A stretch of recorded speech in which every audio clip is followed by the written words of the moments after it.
Revolutions in 5 minutes. Let's see if I can do it this time. So, the American Revolution is inspired by the Enlightenment movement in Europe.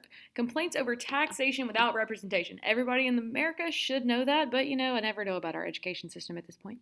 So, taxation without representation.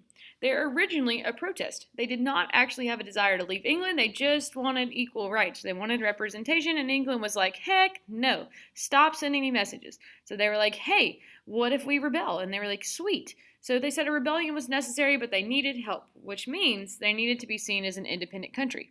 So if you need help, you need to be independent. So they wrote a Declaration of Independence, and France was like, we're here, we're down for this. Here's some money, here's some weapons, it's going to be great. They won their independence and inspired others. So France, Haiti, Bolivia, and Mexico are all going to come after this. French Revolution comes next, but we already talked about that. Haitian Revolution. So the Haitian Revolution happens after the French Revolution during the time with Napoleon. So he's going to be led by Toussaint Louverture. He is an educated previous slave. So he's a freed slave, got educated, was a military man, came back and was like, I will lead my people to freedom. And yes, he did. He fights Napoleon's armies with the help of a lot of diseases and wins. So I believe it was yellow fever, or is that a little later? It was smallpox or yellow fever. That doesn't really matter, other than that you need to know that the slaves did not particularly get affected by it because they had already had it and they were, lived through all that. Napoleon's soldiers were not, and they died.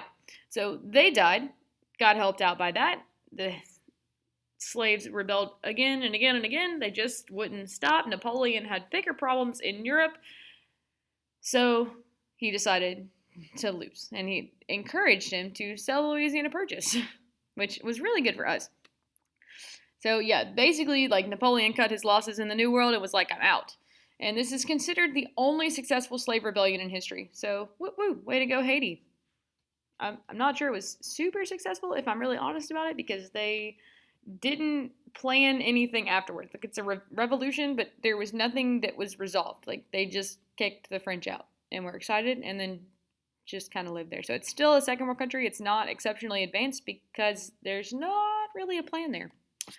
Bolivia comes next. So basically, this is all of northern South America and a little bit of middle America. Venezuela, Colombia, Ecuador, Peru, Bolivia, Honduras. They are led by Simon Bolivar, who liberates northern Latin America from Spanish rule. He was an educated Creole. And the issue with this is they're Creoles.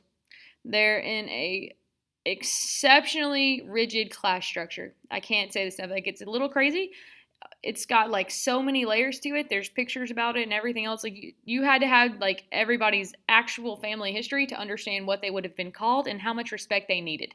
So it all came from, like, if you came from Europe, if you came from South America, if you came from slave class, if you were some mix of the three, how far back was that mix? How much money do you make? I mean, it was crazy. I think you had to have someone's full pedigree. It's probably worse than like a dog breed. And this was everyone. Like, from the wealthy to the lower class, you had to know everything about them to decide how much, like, respect they deserved, how much money they could earn, who they could be friends with, who they can marry. It's insane. It's an exceptionally rigid class structure. And the Creoles, so the European descended people who lived there now, rebelled against Spain. So this was not a indigenous rebellion. It was a colonial rebellion. The people that just didn't feel Spanish anymore. They didn't feel like they belonged to Spain. They felt like they belonged to South America, even though they weren't probably indigenous or it was way back. They wanted to be a part of this. And Simón Bolívar specifically wanted to get rid of this class structure. He's like, this is unimportant. It doesn't matter if you're European. It doesn't matter when you came from Europe. We would like to be South American. So he works to kick out the Spanish. Remember, the Spanish are in the middle of a war with Napoleon, so props to them. They backed out. They got rid of their own trade, and the northern Latin Americans became free with the Bolivian Revolution.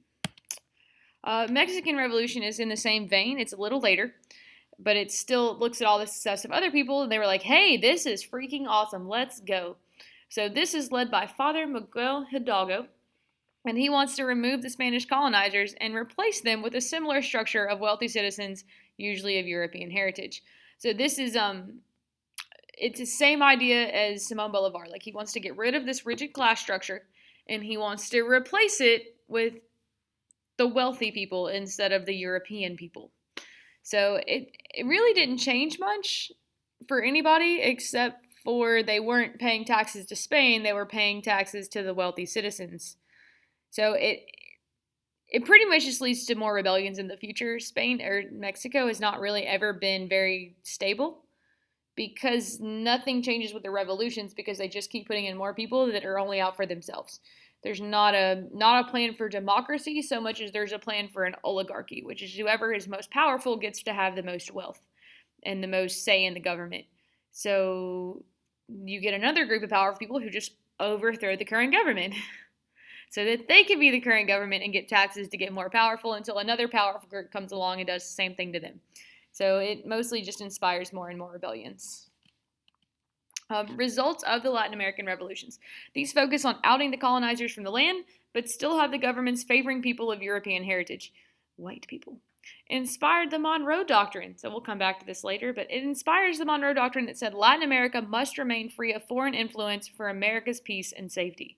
So this is going to come back at the end of World War II and at the Cold War era, but it allows the U.S. to invade any Latin American country if any foreign power is involved. So if Spain wanted to suddenly start sending money to Honduras, even today, we could tell them no. We don't have a right necessarily, but we have a political policy that says we will go in and we can take care of that ourselves because there can't be foreign powers here because then they could turn against us, which is unacceptable in American eyes. So it's very beneficial to have this wonderful blanket statement that says we're helping all the Latin American countries stay free.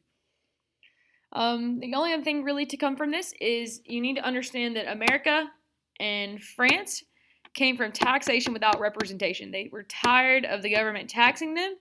And in France specifically, they're tired of land reform. Like they're tired of all the land going to these wealthy people when they're not the ones that work it. So taxation, land, and the Latin American revolts are particularly coming from class structure. They're tired of European heritage having more weight than other things, like, money.